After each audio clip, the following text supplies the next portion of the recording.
Hello and welcome to the Hot Dog and a Handshake Pro Wrestling Show Review Series. This is Shane Price with my lead co-host, Jayden Ginsweider here. Today we're covering Survivor Series 95. Yes, so as Shane said, this is WWF Survivor Series 1995 from November 19th, 1995 in front of 14,500 people in US Air Arena in Landover, Maryland, basically Washington, D.C. On the call, we have Vince McMahon, Jim Ross, and Mr. Perfect, and the show runs for about 2 hours and 40 minutes. Why are we reviewing this show? Well, one, it's the 30th anniversary of this Survivor Series, as we're coming up on Survivor Series War Games. But Shane, what's the real reason we're watching this show? So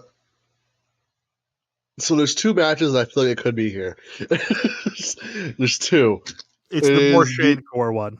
Okay, so there is a wildcard survival with Ahmed Johnson, Razor Ramon, Yokozuna, Shane Douglas, but that's not why. We're watching it for the first Survivor Series women's match. Yes, there is a Joshi match on this card. Joshis and Joshi adjacents.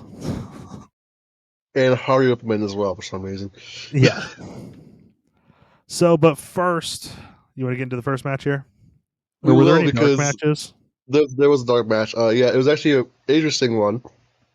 Making their singular WWE appearance before the Attitude Era, Public Enemy.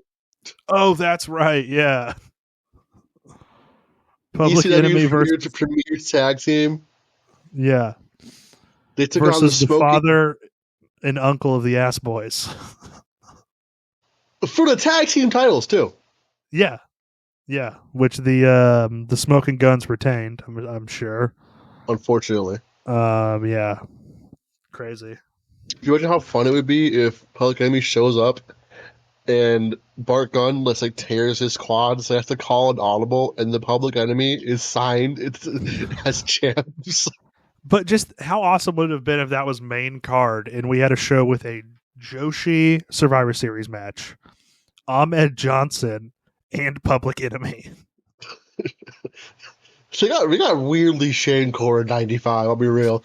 Yeah, it is a weirdly Shane core for 95. Not to mention Hakushi's in this first match. Yeah, the visual of Hakushi coming out with a shitload of farts from a butt. Yeah, explain the match. Yeah, go ahead and get into that first match. We have the Body Donna team of Radford, Louis Spicoli. Louis Spicoli? Yeah, it's Louis Spicoli. Oh, fuck, dude. Yeah, no, that's him. Louis Spicoli, Chris Candido, the 1-2-3 Kid, Sean Waltman, and Tom Pritchard. Yes, and then that's the Body Donnas. The underdogs is Barry Horowitz, Bob Holly, Marty Jannetty, and Hakushi. What is a polar bear doing in Arlington, Texas? Hakushi is 2 years away from being on, 2 or 3 years away from wrestling RVD and Sabu. 3. 98. Yeah. I would love to point out that at this point in time, he's already had a 5-star match, I would assume. No, he did not. He did not. He had, but if it was publicly out there, I'm sure it would be a 5-star match. Mm-hmm. I want to say he was in it. He might not have been, but there's a match from 94 Michinoku Pro that's Kai and Tai versus Great Sasuke, Hakushi, and somebody else. Yeah. I know he teamed with Kendo a lot, which is badass. That is awesome. In this match, though, I thought Radford actually had a pretty sweet spine buster. He didn't do a lot of great things, but his spine buster was pretty good in this match. Louis Spicoli is an interesting guy. The best way I can describe Louis Spicoli is that this was not his time and place at all. Because he's in a very important stable in wrestling. The year before this, he's in Los Gringos Locos. Oh. Which wasn't just a tag team. I just learned this recently. Not just a tag team. I found that out recently too. It's most people just think of Art Bar and Eddie Guerrero, but it did expand into a stable. It was Art Bar, like Conan, Eddie, Ray's like cousin. Yeah. But like we kind of talked about, I just kind of wrote here that Hakushi is so much better than everybody else in this match. Skip takes some weird bumps and just falls in weird random ways. That is Chris Candido. That is Chris Candido's entire bit. Yeah. He has some of my favorite bumps of all time. Yeah. Honestly, this was better than I expected going in, but I still only gave it 2 3/4. No, I agree. A lot of the guys in this match are just not good. Yeah, they're not good, but they're fun, not good. You know what I mean? They're fun. Yeah, they're fun. Like Barry Horowitz isn't like not fun to watch. I guess he's fun or to Jannetty, watch. or really most of these guys. It's not like Disco Inferno. Like it's there's some fun to be had here. If you could like dilute this to Skip versus Hakushi, I probably would have given this a 3.5. Yeah, honestly, give me Skip and 1, 2, 3 Kid versus Bob Holly and Hakushi. That too. Yeah, maybe like Bob Holly 4 years from now. Mm-hmm. Yeah, you want to get into the Joshi match now? Boy, do I, because I have quite a bit to talk about. Mm-hmm. This match was the 8-woman tag team elimination match. I believe the first ever. If you want to quote me on that. I believe it's not the first women's match in Survivor Series history. There was like a women's 2-on-2 match at the first one, I think. I looked this up earlier. But it's the first women's Survivor Series elimination match. And boy, was it a match. I guess we can just start with the competitors. Hold on, can you pause it for a second? Yes, 1 second. Okay, we took a break for a second, but while we were on a break, I looked it up. The first Survivor Series actually had a women's 5-on-5. It was Fabulous Moolah, the Jumping Bomb Angels, Rockin' Robin, and Velvet McIntyre defeated Dawn Marie, not that one, Donna Cristanello, the Glamour Girls, which was Leilani Kai and Judy Martin, and Sensational Sherry in a 5-on-5 Survivor Series match. That was in 87. This was the second one coming in 95. There were no women on the card from 88 through 94. Sad. All right. You want to real quick before we get into the meat of this match? They do cut to Hugo Savinovich and Carlos Cabrera during this, which just reminds me that those two have been calling WWE in Spanish since the beginning of time. I think they're immortal. I would assume. That they're more. Yeah. Isn't it Hugo or are they both like AEW now? No, Hugo is AAA. Yeah. And Carlos is AEW and AAA. They're both in AAA. Wait, Carlos has a dual AEW AAA contract? Apparently. It's interesting. I wonder which one he'll pick when that comes up and he has to stay with one or the other. Hugo and Cabrera are in AAA together, so I'd assume AAA. Yeah. All right, you want to get into the match? Yep. So this match is the face team of Alundra Blayze, Chaparita Asari, Kyoko Inoue, and Saki Hasagawa taking on the heel team of Bertha Faye, Aja Kong, Linus Asuka, and Tomoko Watanabe. I will say that there was a guy in the crowd who was almost exclusively there for Kyoko Inoue. Guy knows ball. What a legend. In 95 in DC. What a legend. Yeah. Them tapes travel far, crazy. Bro. Crazy. The ref in this match, I wrote down that he was giving Pee Wee Anderson a run for his money. Did you not notice who it is? It's Mike Chioda. Yeah, it's Mike by God Chioda. I noticed it like halfway through. That's Kyoto. That's like Well, one of my notes was this match in this ring with this commentary and Mike Chioda reffing feels so off. Kyoto was a terrible ref in this match. It feels like a dream. It does. It felt like I took too much like NyQuil. Yeah. And Aja Kong is the Hat Man. It was a bunch of Joshis and Joshi adjacents, but it was in WWF in '95. And Vince and Ross and Mr. Perfect were on commentary. Mike Chioda was the ref. Speaking of commentary, really weird. Boy, did it suck in this match. I got some notes on commentary. Is it time to get woke?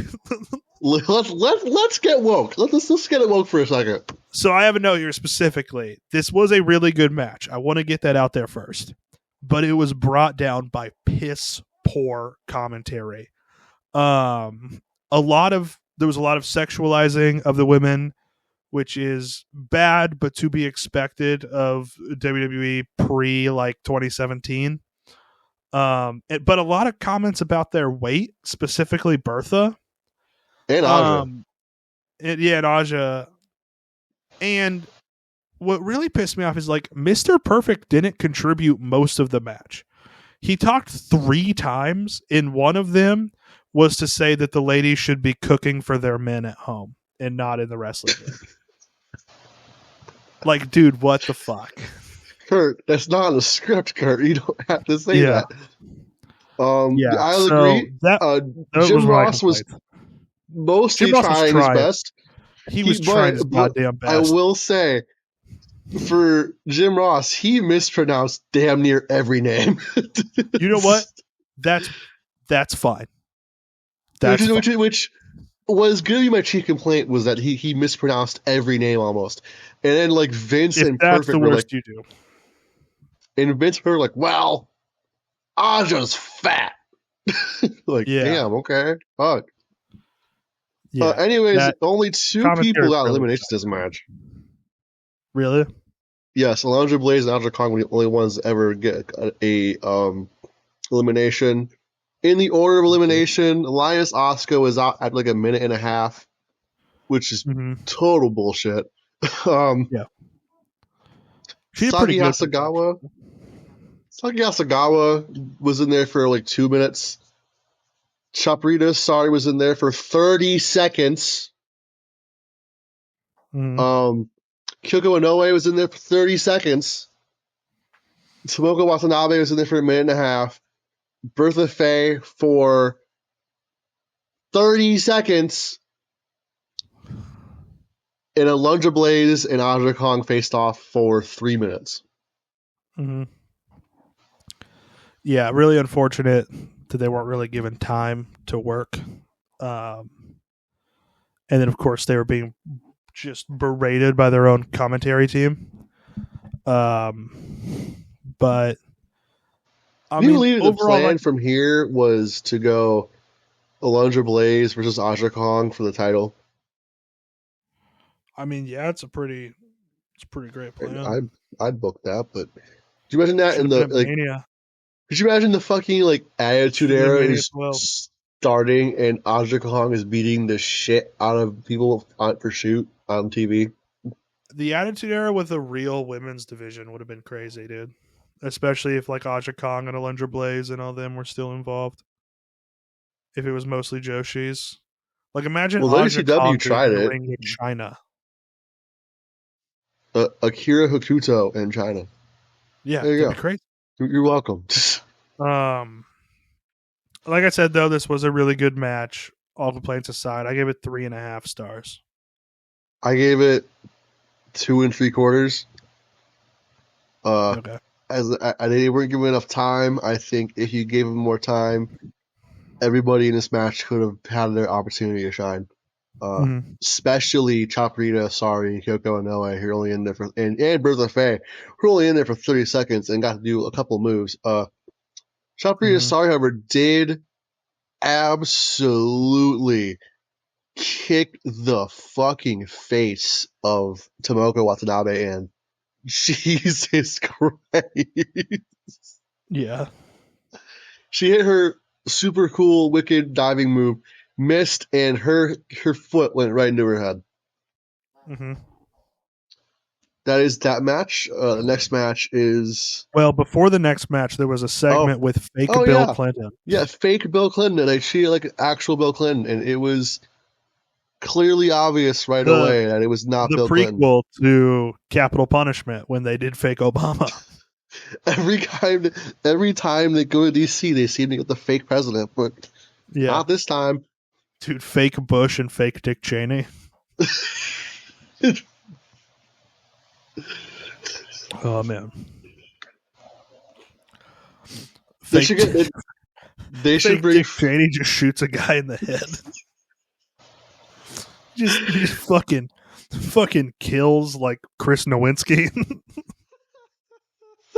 They should bring back fake Trump for the show on Saturday Night in DC. They would never do fake Trump. They did fake Trump. It was actually the greatest wrestler trainer of all time was fake Trump. He's gonna bite the shit. Was this before Trump was in politics though? Yeah. Yeah, that's why. They want to do it now. They like him too much. So it was Ace Steel. Ace Steel was fake Trump? Yeah. The fuck? When was this? Like, it was whenever he was feuding with Rosie O'Donnell. And they had a fake Rosie O'Donnell and they had a fake Was this Trump. around 07? Like when Trump was involved? It was 07. It was 07. And fucking Donald Trump was Ace Steel. That's crazy, dude. All right, now we can get into the next match. Unfortunately, the next match is kind of mediocre at best, I'll be real. Really? I had fun with it. I kind of liked it. As a match, it was mediocre, but it was a good time. It was a good time. I really liked the story they were telling. Like, it was like a real like mind games thing. Bam Bam could never really get any momentum going because Goldust was just being so goddamn weird. Like, he was just awesome. So goddamn gay. Home of the sexual Goldust versus heterosexual Bam Bam Bigelow. Yeah, dude. Winning because, using gay to win is hilarious. Like, that's awesome. That's why Effie was champion for so long. Yeah. The official, like, thing on Cage Match says Goldust defeats Bam Bam Bigelow via gay.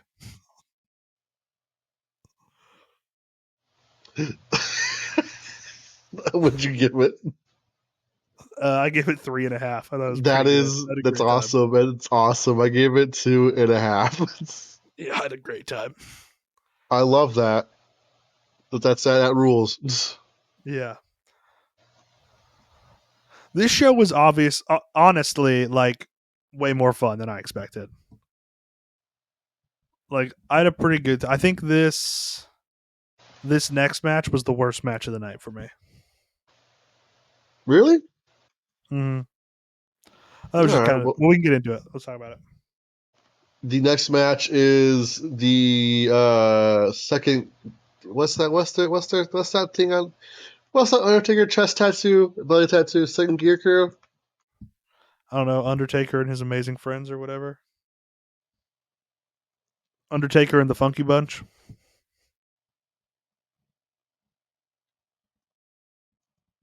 I don't know, are they the second gear crew or the Bone Street crew.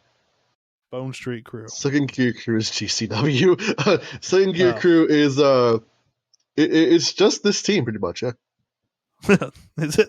Yeah, pretty much. Fatu was Rikishi. He was in it. Henry Oak, the Goblins were both in it.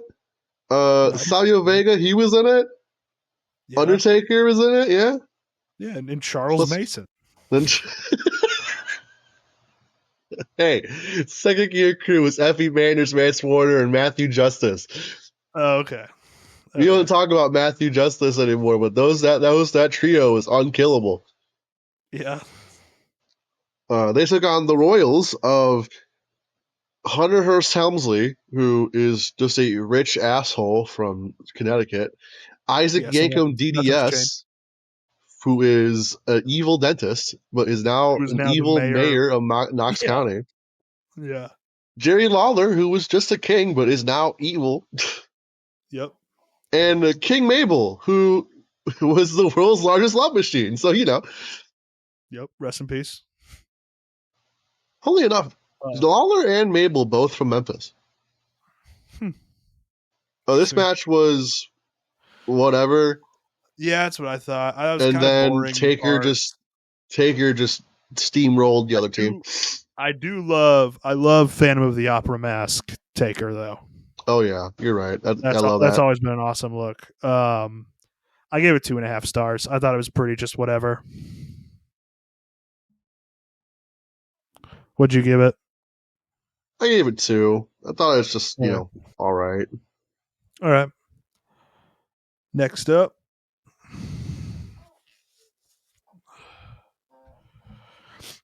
This is the what's it called? Oh, it's the wild card match. Wild card, yeah. Ahmed, Shawn Michaels, Psycho Sid, Bulldog, Jim Cornette for some reason versus Dean Douglas, Owen Hart, Razor Ramon, and Yokozuna. Nice. Yep. 2 pretty solid teams, honestly. Yeah, for what it was, honestly, it wasn't that bad. I mean, Dean Douglas, not as good as he'll eventually be. Most of these guys, I think Dean Douglas wasn't. I think he hits his prime in like 97. There's a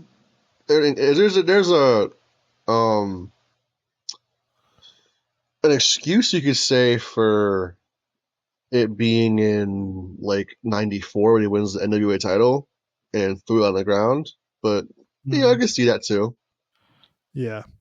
Other than that, the rest of these guys are kind of, in their prime or just about. I think Shawn Michaels, this is just before his prime. I think the prime really starts the next year with the Rumble and the Boyhood Dream and all that.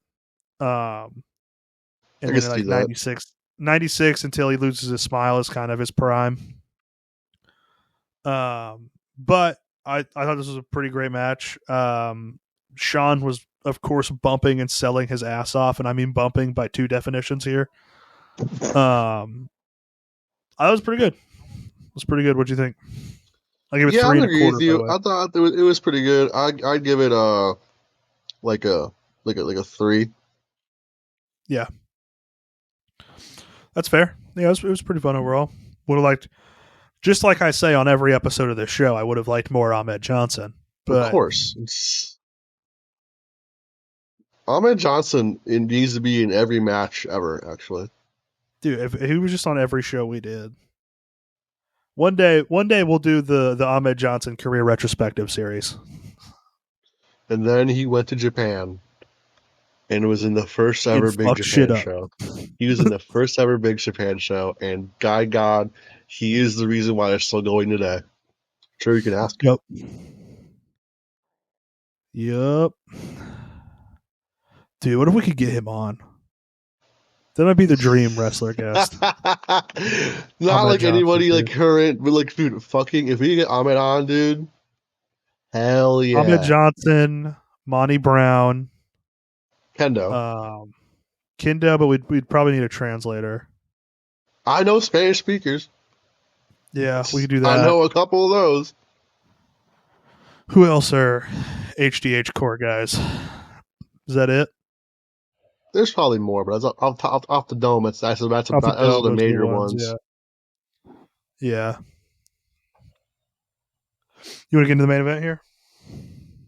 Might as well. We have the world title match of Diesel versus Bret Hart. Yeah. Something I want to point out here. You know how it's always funny that somehow these become more current than, like, they line up with current events more often than we think they will. The start of this match, Bret and Diesel both go to the corner behind them and take off the turnbuckle pad. And if you go back to Blood and Guts and you watch Hangman versus Powerhouse Hobbs, they do the exact same thing to start that match. Is They this both turn a around and take honor off to a this turnbuckle match? pad. I think it might have been. Might have been, yeah. I mean, I could see that. Also, this is my all-time favorite Bret Hart gear. The all-pink singlet with the white and black accents is perfect. I love the pink out gear. It is pretty nice. Not to give away gear of the night early or anything, but it's awesome. So you gave away gear of the night. Okay, awesome. Thank you. Yeah. This was a really good match. I thought it was a really creative for a no DQ match within the confines of the new generation in WWE. I think maybe a few years later in WCW, they would have had more freedom to do some cooler stuff, but this was pretty cool and creative for the time, and I really liked it. I gave this 4.25 stars. I thought this was very, very good. I gave it like 3 3/4, so we're in the same ballpark at least. Yeah. Yeah, I really liked it. And of course, Bret Hart captures the title, goes on to WrestleMania 12, which we, I think Joka and I did that episode because you were on like a road trip with your family or something. Probably. We have a WrestleMania 12 episode out there somewhere on the channel. If you guys wanted to check out us talking about that. Yeah, I thought it was pretty good. Overall, this show surprised me. I liked it more than I expected. I think what I think it is, and I think props to the guys in that first match because they kind of set a tone where I just kind of watched the whole show not, except for Bret Hart, obviously, not really caring about the in-ring work. I was just having a fun time. And it was a fun time with a cast of fun characters. And I really enjoyed it. Included in those characters is fake Bill Clinton. Which, again, we didn't mention fake Bill Clinton, also kind of topical. Bill Clinton these days. Yeah. I mean, yeah. Because apparently there was some stuff going on with fake Bill Clinton and Ace Steel.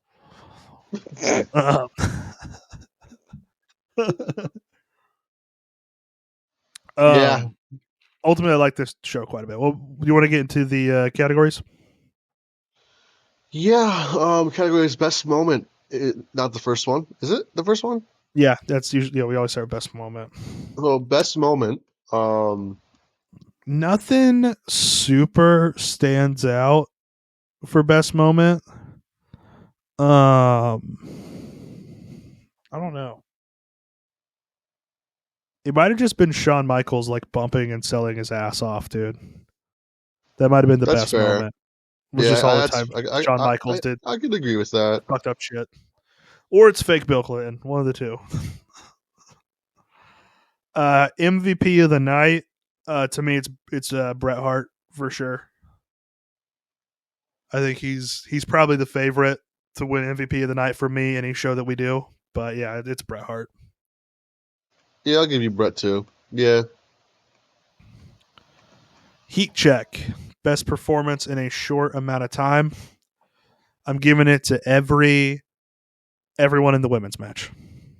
They all get heat check for me. That's fair. I'm gonna give a top 3 to Sorry in specific. Mm-hmm. Yeah. Gear of the night. I already said Bret Hart was mine. Did you have a different pick or? No, I'll go with Bret. Jannetty's was fun. Sean's was classic. Heartbreak Kid. There was some good stuff in here too. But yeah, Bret. Apex Mountain.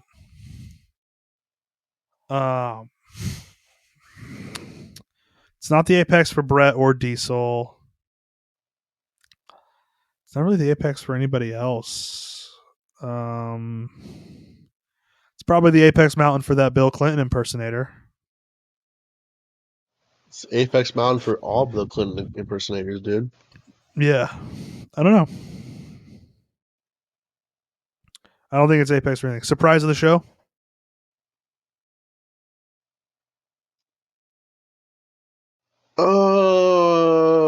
Golden Goldust being actually kind of fun. Yeah. I'm gonna give it to Diesel. I think maybe it's just Bret Hart brings the best out of everybody, but I think he really gave a much better performance than I expected going in, and I really thought it was pretty good. I think that title run's probably the apex mountain for the Diesel character. I think Kevin Nash is obviously the NWO, early NWO, but I think that was pretty great for him. Recasting. What do you want to recast here? You can go with. We could do Diesel Bret. We could do the wild card match. That might be fun. We could do the Joshi let's do Diesel match. Bret because I feel like I feel like the Joshi match would be too easy, too interesting. Diesel is the most that makes the most sense, like 1-on-1. And a wild card match is a bunch of guys they do together to get on the card. So okay, Diesel and Bret. I mean, these are big shoes to fill. Who is the current day Bret Hart? Technician, Mm-hmm. top of the card, Yeah, ZSJ. ZSG. I'm thinking, yeah, it's got to be Zach. I don't think Gunther's the right type of technician to be there. No, because he can still overpower you. ZSJ is gonna yeah, control the match. yeah, that's true. He's much more of a strategist, like Bret Hart was. Yeah, ZSJ is definitely the good pick. Chad Gable's not quite at the top of the card yet. Maybe he'll get there.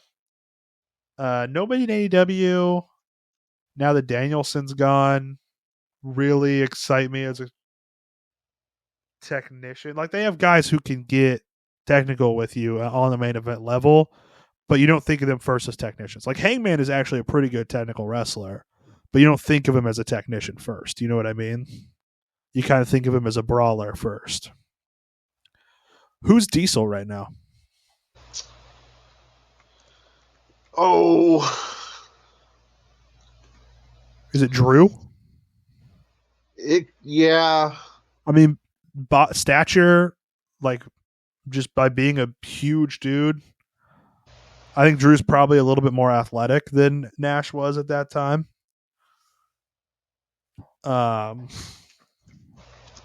Yeah, I would probably say this is Drew's Zack Sabre Jr., which would be fucking bonkers. That'd be crazy good. Yeah. If only Drew Galloway would stop signing contracts with the World Wrestling Federation. With stuff Go bad. over on the Japan run we all need from him.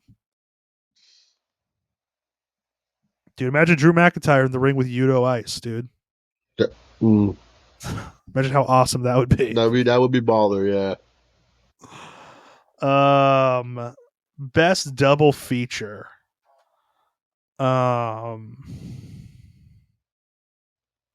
Is there anything Aja Kong, Alundra Blayze wise you want to shout out? Aja Kong, Medusa? Probably just Aja Kong Medusa. But like a specific one of their matches? You stall me with some Bret Hart match real fast. Let me find it. Okay. Yeah, you knew I was going Bret Hart. Trying to think of what kind of, I think if we're thinking Bret Hart versus a big man, that's pretty good. Bret versus Taker from One Night Only in '97 was pretty good. That might be under In Your House on Peacock. I can't remember if that was in Your House or not. But One Night Only '97, Bret and Taker, I think would be a good pair with this Bret Diesel match. What do you got for Aja and Medusa? Just because I don't know when I'm going to be able to shout her out anytime soon on the podcast. Wrestle Marine P.I. 90, Bison Kimura, Medusa Michele versus Mariko Yoshida, Yumiko Hata. Who I'm shouting out for Mariko Yoshida, who is maybe like one of the best to ever lace up the pair of wrestling boots. Oh, okay. Technician wise, for sure. She the innovator of the air raid crash. Okay. As an example, Aja Kong Look up Aja Kong 1990 blank, and you will probably find a 5-star match. Any number you put Yeah. in. Yeah. Does anything from this go into the Wrestling Criterion Collection? No. Okay, I didn't think so. Fake Bill Clinton? Class Fake Bill Clinton. Yes, he goes into the Wrestling Fake Presidents Criterion Collection. What Yeah. is the classic handshake for this one, Shane? You can pick Oh, anything but the Joshi match. probably the wild card match. Okay. Jesus, if I could type here. For me, it's Diesel and Bret. That was my match of the night. On a scale of 1 to 10, what would you rate this show?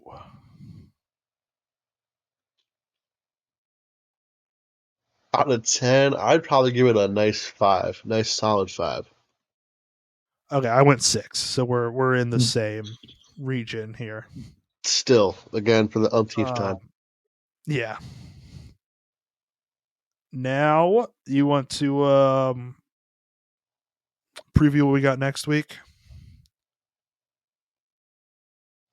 Our Yes, last we official have classic review stop on the John Cena retirement tour. the Royal Rumble 2007. 2007, yeah. This is Cena Umaga Last Man Standing. This is the Taker Rumble. So yeah, we'll be checking that out next week. You would take us out of here, Shane? Yeah, thank you for that. Like, you were listening, and we also have a bunch more promotions. You want to keep listening to us. And as always, enjoy wrestling.